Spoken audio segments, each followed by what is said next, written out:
Kanalımdan ve mutfağımdan herkese merhabalar. Bugün sizlere nefis bir kahvaltılık tarifim var.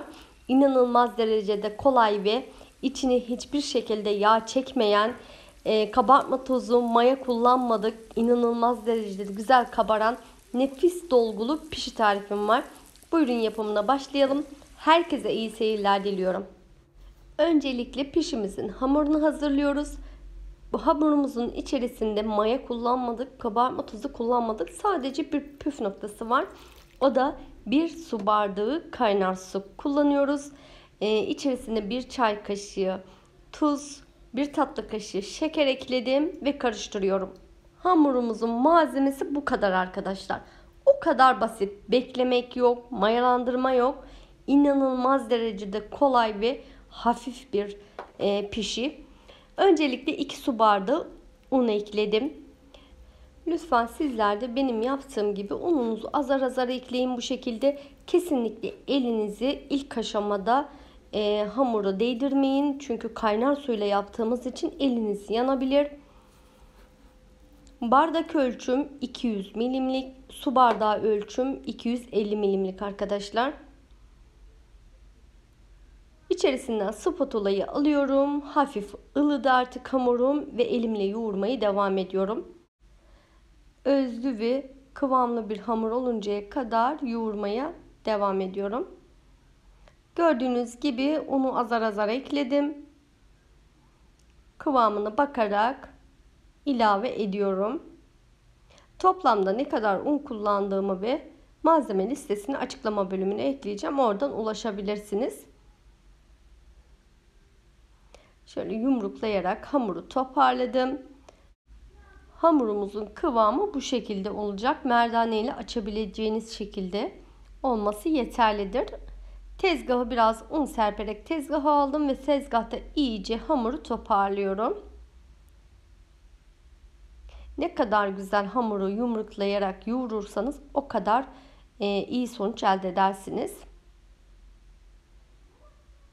Bu şekilde uzunlamasını yuvarladım ve artık küçük küçük bezelere ayırıyorum. Bezelere ayırma işlemi tamamen sizin tercihinize kalmış. İsterseniz çok büyük ayırabilirsiniz. İsterseniz daha da küçük küçük de yapabilirsiniz.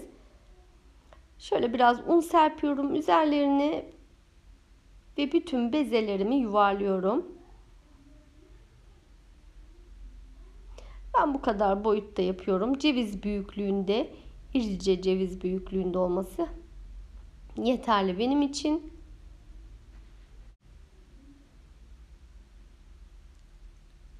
Bütün bezelerimi bu şekilde yuvarlayarak tepsiye diziyorum ve streçleyip iç harcını hazırlayıncaya kadar bu şekilde bekletiyorum. Yani hamuru dinlendiriyorum. Hamur mutlaka dinlenmesi gerekiyor. Çok fazla değil ama şöyle bir 5 dakika kadar dinlenmesi bile yeterlidir. İç harcı için 300 gram kıyma kullandım. Kıyma suyunu çekinceye kadar kavuruyorum. Evet, suyunu saldı ve çekti. Üzerine 1 yemek kaşığı zeytinyağı ekliyorum. Ve bu şekilde kıymamı kavuruyorum.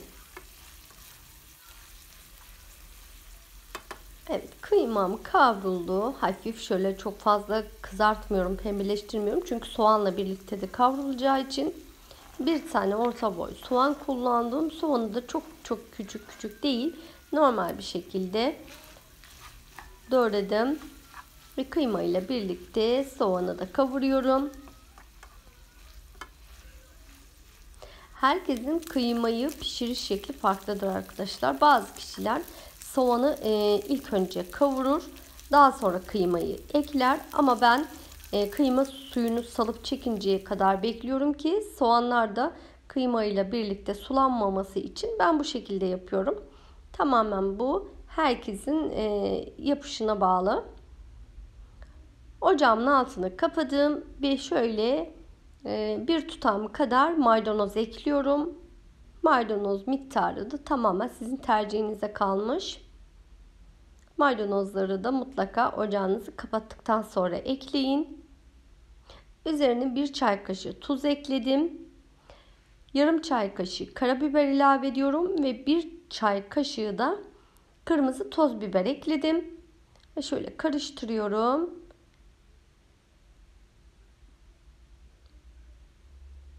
Ve artık soğuması için bir tabağa alıyorum. Kıymamı biraz soğutuyorum. Çünkü direkt hamurla birleştirmemek için kıymamızı soğutalım.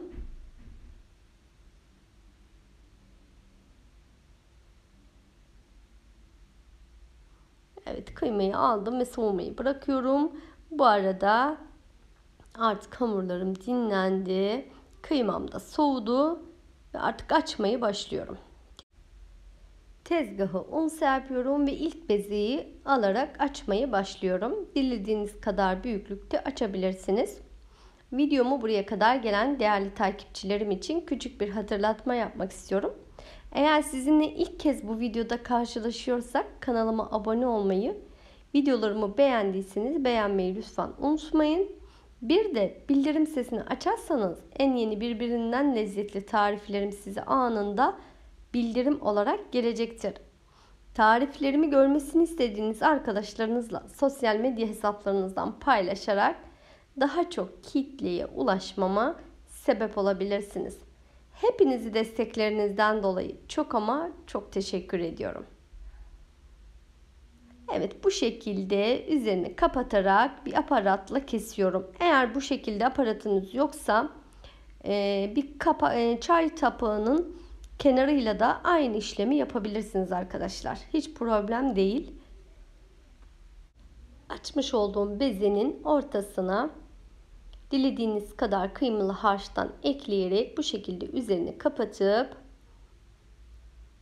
kenarlarını da birleştiriyoruz. Lütfen kenarlarını bu şekilde bastırarak birleştirmeyi unutmayın. Aksi takdirde pişerken açılacaktır.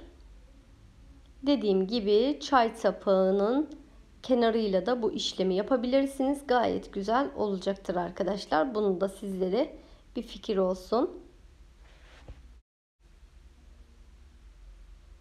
Evet, bütün bezelerimi bu şekilde açtım. İç harcı da tam geldi. Unutmadan söyleyeyim.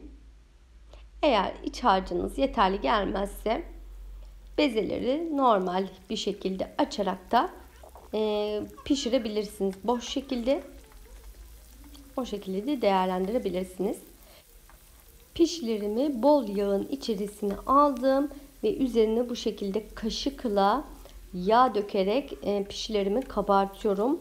Mutlaka yağınız çok kızgın olması gerekiyor. İlk aşamada arkadaşlar, eğer soğuk yağı eklerseniz pişleriniz kabarmayacaktır. Bunlar çok ince ama önemli ayrıntılar. Lütfen kaçırmayın.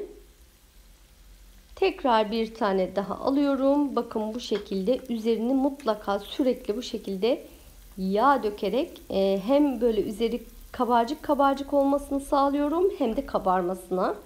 Lütfen bu şekilde yapmayı özen gösterin. Gördüğünüz gibi pişenler o kadar güzel oldu ki benek benek.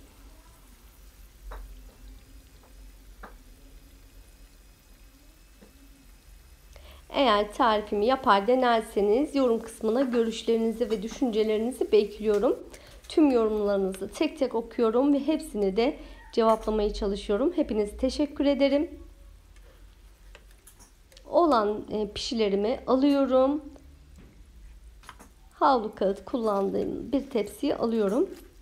Zaten gördüğünüz gibi yağ hiçbir şekilde azalmıyor. Görüyorsunuz arkadaşlar, hiç yağ çekmiyor.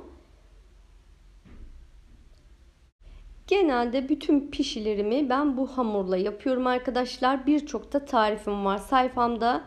Aynı hamurla yapmış olduğum pişi tariflerim. Mutlaka onları da bir göz atmanızı öneriyorum. Evet, bu şekilde pişirmeyi devam ediyorum.